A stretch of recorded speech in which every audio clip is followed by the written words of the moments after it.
No princípio criou Deus os céus e a terra era sem forma e vazia. E se eu te disser que a terra não foi criada sem forma e vazia, você vai me chamar de herege?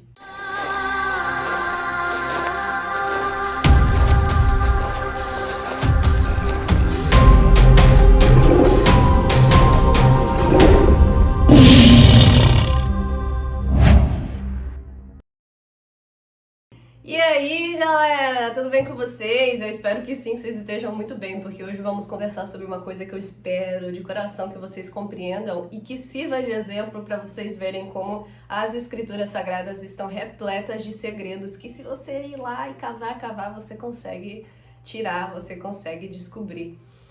Um desses segredos é isso que eu quero passar para vocês hoje, que eu comecei falando no vídeo, que é: no princípio criou Deus os céus e a terra era sem forma e vazia. Porém, galera, ela não foi criada sem forma e vazia. E isso eu vou comprovar para vocês biblicamente. Nas escrituras contém tudo o que a gente precisa para chegar a essa conclusão. Você já pensou um pouco sobre isso em algum momento da sua vida? Você já ouviu alguém te falando sobre isso? Pois é, se você já ouviu, tem um motivo para que haja essa afirmação. E tudo isso está contido no original das escrituras. Tudo isso está contido na letra verdadeira, ou seja, no hebraico. Eu, Jessie, tenho formação acadêmica na área de tradução. Eu sou formada tradutora, trabalho com tradução, tanto simultânea como escrita, e na minha época de formação a gente ouvia muito o dizer tradutore traditore. Isso é italiano para tradutor traidor. E, bem, eu tenho propriedade para falar sobre isso justamente porque sou da área e estudei o assunto. O que acontece é que numa tradução você não consegue captar 100% do que está querendo ser passado pelo autor do texto. A não ser, óbvio, que o texto em si, a parte traduzida, seja algo muito simples. Por exemplo, o sol brilha. Em espanhol temos um el sol brilha, ou no inglês the sun shine. Isso daí é muito simples, óbvio que não haveria nenhum tipo de perda ao se verter esse tipo de texto. Porém, dependendo da dificuldade, da profundidade do texto, obviamente não é algo simples de se fazer e é algo que vai ocorrer uma perda, seja para se ter o entendimento completo, seja para ser fiel ao texto em si. A fidelidade na tradução é muito complicada. E isso aqui, nos primeiros versos da nossa Bíblia, a gente encontra de forma muito evidente.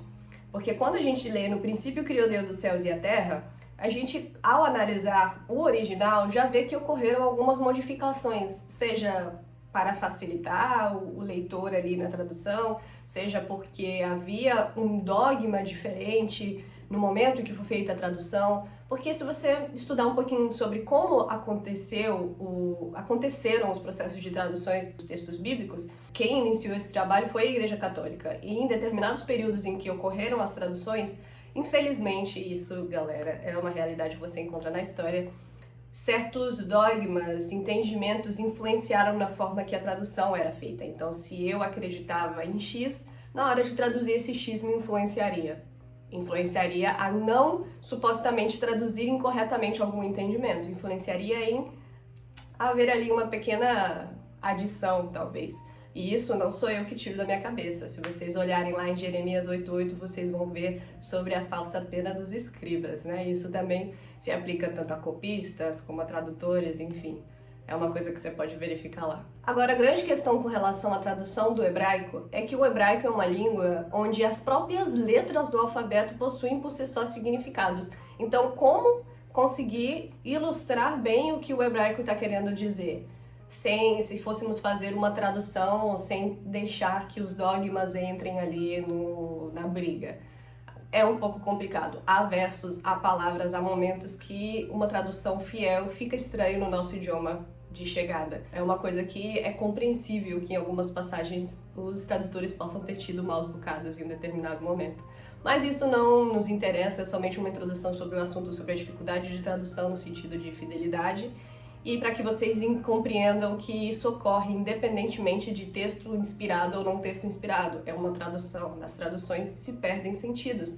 E isso é algo que o pessoal aí do sistema religioso precisa perceber, que as nossas traduções, elas fazem com que se percam significados, e muitas doutrinas são feitas em cima das traduções e são feitas erroneamente porque não se entende o hebraico, não se analisa o hebraico e o sentido que o hebraico está dando.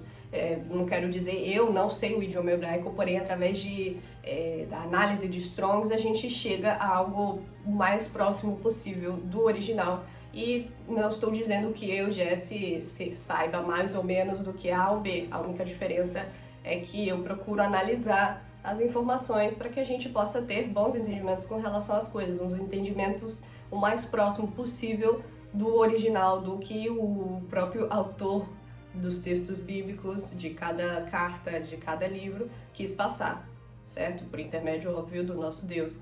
Vocês querem ter um exemplo rapidinho, só antes da gente começar a analisar os versos?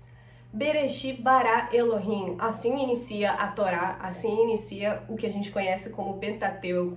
Com essas 3 palavras é iniciado o texto. Bereshit significa no princípio, e é o que é traduzido para nós como Gênesis, né, que remete à questão do início da criação. Porém, a própria palavra Bereshit, se formos dividir, ela é 3 em 1.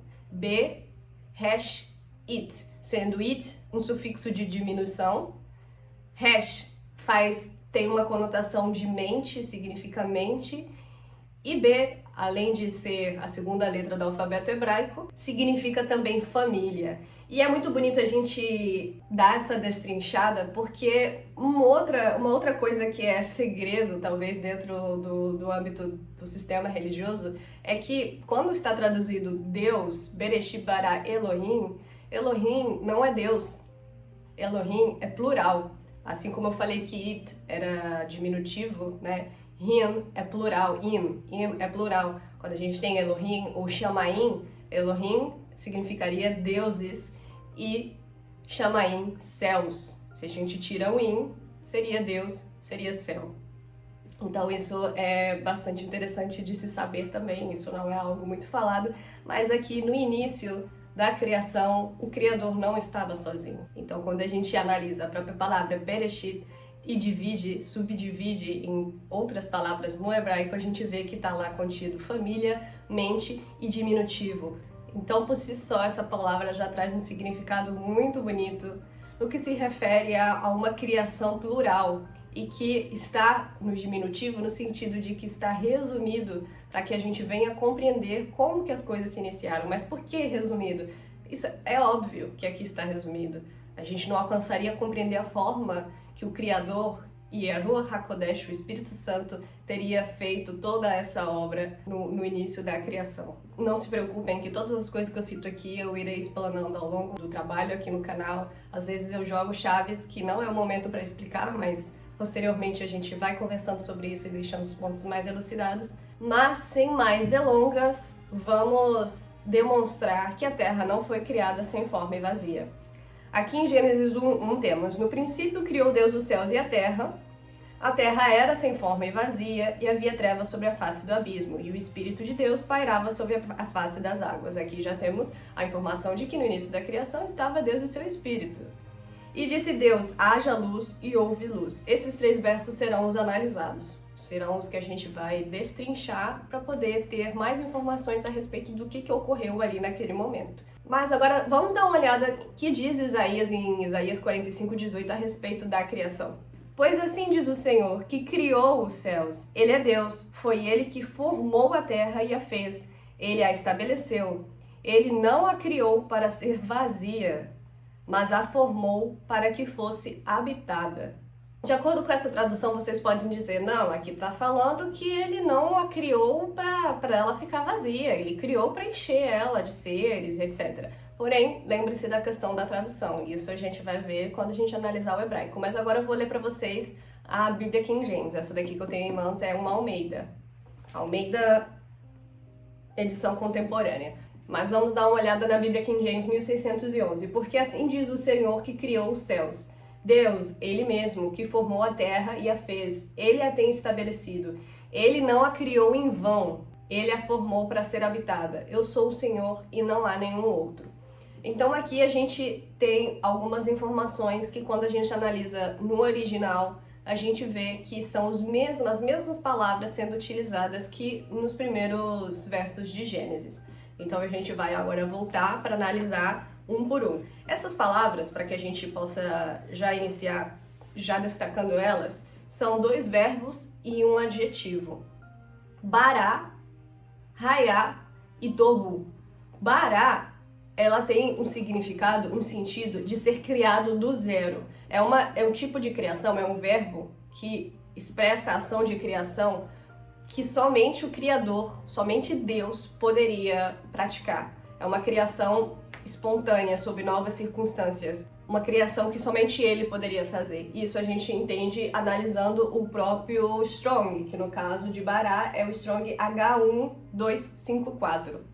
E o que é interessante é que aqui já entra, analisando a própria palavra Bará, já entra num outro conceito que é entendido para quem estuda essas questões, que o Criador expandiu para fazer esse compartilhamento com outros seres. Ele tirou de si, e dentro do Strong a gente vê ali o entendimento, o significado to be fat, no sentido de engordar, engordou, que expressa exatamente essa questão de expandir para dar lugar a todas as coisas, para fazer esse compartilhamento com os seus filhos. A criação se trata disso, a criação se trata de compartilhamento. O Criador era, ele é o eu sou, ele era, ele é, ele será, e ele decidiu não ser sozinho, ele decidiu compartilhar, e isso é muito bonito. Então, analisando a própria palavra Bará, a gente vê que se refere ao Criador, e é uma palavra que a gente vê sendo utilizada no Gênesis para outras criações, como dos animais, a criação do homem, a criação das plantas, coisas que surgiram do zero. Então é importante compreender aqui que a palavra Bará é a criação do zero. A segunda palavra que analisaremos é Raiá. A palavra Raiá tem o Strong H1961, e quando você faz essa consulta, você verifica que ela foi traduzida por era, porém a tradução mais correta não é era, mas se tornou. Tornou-se sem forma e vazia. Tô tirando da minha cabeça? Não, tô tirando do significado contido lá no Strong. Você vê que no inglês, quando você faz a consulta do Strong, porque aparecem as informações em inglês, você encontra as palavras to become, to fall out, come to pass e finalmente be. Então tem ali toda uma conotação que indica passar a ser e não ser ou ser no passado, e sim passar a ser de alguma forma por X motivos. Então, a gente vê que há uma palavra que indica uma criação do zero, a gente vê que tem uma palavra, um verbo, o raiá, que significa tornar-se em uma circunstância onde algo era A e se tornou B. Então era algo já existente que se tornou outra coisa. E a terceira palavra em análise é tohu, um adjetivo, que significa sem forma, vazio, vão. Traduções diferentes que a gente leu aqui anteriormente, vazio, vão, certo? Então essas 3 palavras são importantes para a gente analisar no profundo esses versos que estão nos dando essa indicação de que a Terra não foi criada sem forma e vazia. Vamos dar uma olhada aqui. No princípio criou Deus os céus e a terra. Esse criou já é o verbo bará, onde o Criador criou do zero.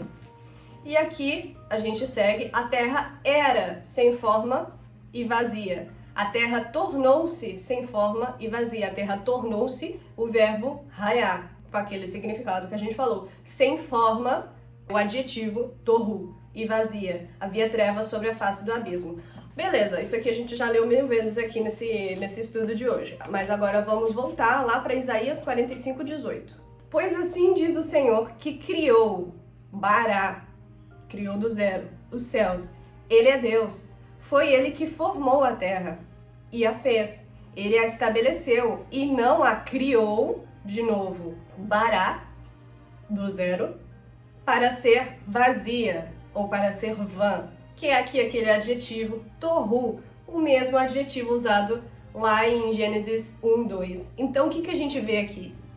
As mesmas palavras sendo utilizadas para expressarem a mesma coisa. A terra não foi criada sem forma e vazia. Isso é colocado por Isaías, tanto na letra no português, conforme a gente vê, quanto com mais detalhes, com mais certeza no hebraico. Então aqui a gente tem esse entendimento de que em Gênesis 1:1 a terra foi criada, em Gênesis 1:2 aconteceu alguma coisa que fez com que houvesse aquele caos que é narrado ali. Vocês percebem que há um caos sendo narrado ali? é uma consequência de algo que aconteceu anteriormente. A terra era sem forma e vazia, ou seja, traduzindo corretamente, a terra se tornou sem forma e vazia. Havia trevas sobre a face do abismo e o Espírito de Deus pairava sobre a face das águas. Algo aconteceu ali, gente. Algo ocorreu ali. Isso é o que a gente encontra dentro de estudos aí da teologia e tal, como sendo chamado de a teoria do intervalo, onde entre Gênesis 1 e Gênesis 1:2, no meio ali, houve um gap, ou o intervalo. Agora a gente tem muita mais informações sobre isso se fizermos um paralelo com os primeiros versos do livro de João. Aqui a gente analisou no aspecto sintático da coisa, né? No aspecto de análise das frases, das palavras. E é algo até o momento, por mais que eu tenha dado uma leitura para que significa isso, é algo até o momento que está contido nas escrituras. Você consegue observar entre Gênesis 1, Gênesis 1:2 e Isaías 45:18 que há uma complementação, porque o que acontece? Quando a gente lê versos que parecem ser contraditórios entre si, ou é porque tem algum errinho de tradução, ou é porque você não compreendeu que na verdade é um complemento, e neste caso não é uma contradição. Neste caso, é Isaías falando, gente, ela foi criada do zero, mas ela não foi criada sem forma e vazia. Isso lá a gente viu que tem as mesmas palavras sendo utilizadas no hebraico, e isso é importante, porque se quisesse passar esse mesmo significado para dizer simplesmente que a terra era assim, vazia, não seria necessário usar a palavra tornou-se no hebraico. Tem outras palavras que podem ilustrar esse significado sem dar essa ambiguidade, por assim dizer, que não é ambíguo, que é muito claro, na verdade, quando se olha no original.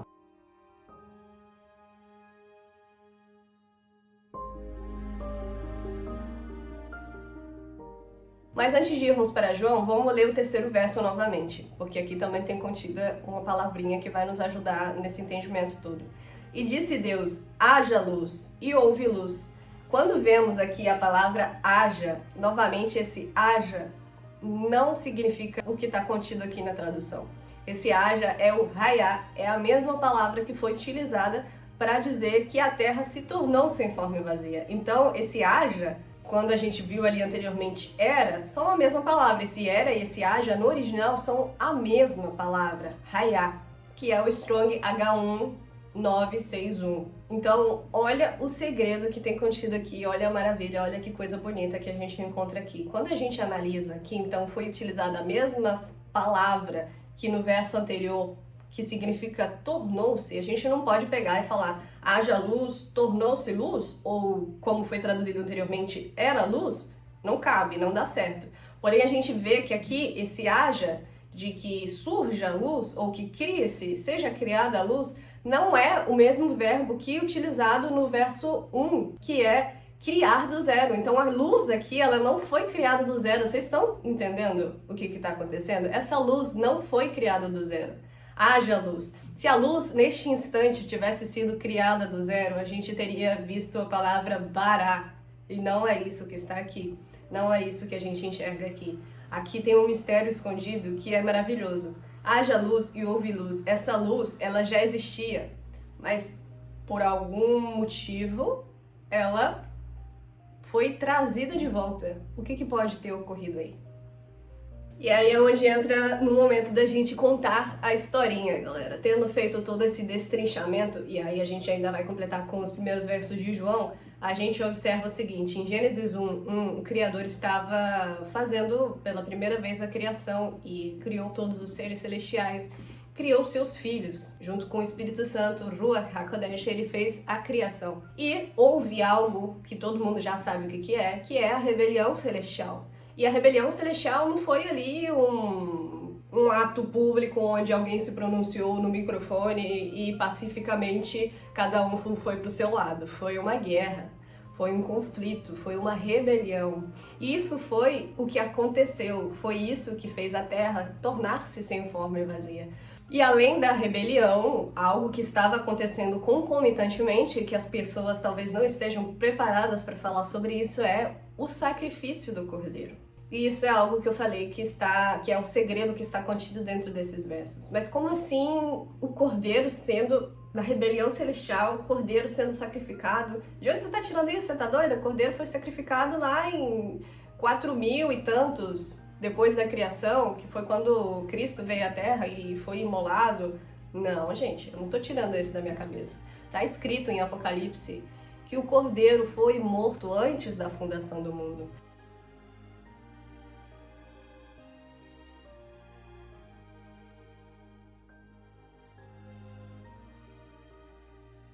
Antes da fundação deste mundo. Este mundo ele foi criado com um propósito. Este mundo ele não foi criado aleatoriamente para que um bando de humanozinho venha a fazer aí suas peripécias, não. Este mundo foi criado por um motivo. E para que algo seja criado é necessário haver um gasto de energia, haver energia sendo dispensada para aquilo. Então essa energia, ela foi o sacrifício e a ressurreição do Cordeiro. O sacrifício porque o preço do pecado é a morte, e ele tomou o lugar dos pecadores. Porém, o pecado, ele iniciou somente na terra?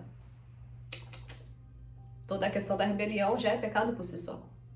E aí entra outras questões que falaremos mais adiante. Mas o grande ponto é que o Cordeiro ele foi sacrificado antes da fundação do mundo, e nesse momento em que ele foi sacrificado também a luz foi trazida de volta. A luz que foi apagada por meio do sacrifício, ela foi trazida de volta lá no Gênesis 1:3. Ela foi trazida de volta para que se completasse ali, para que se tivesse a energia necessária para fazer essa recriação, que não é uma criação, é uma recriação por algo que havia sido destruído. Agora vamos analisar os primeiros versos do livro de João, que vocês vão ver com mais clareza toda essa questão que eu estou falando. Agora, quando a gente lê João com esse entendimento, vocês vão ver, o Evangelho de João, vocês vão ver como faz mais sentido o que está colocado, expresso naqueles versos. No princípio, Bereshit, era o Verbo, e o Verbo estava com Deus, e o Verbo era Deus. Ele estava no princípio com Deus. Gênesis 1, de 1 a 2.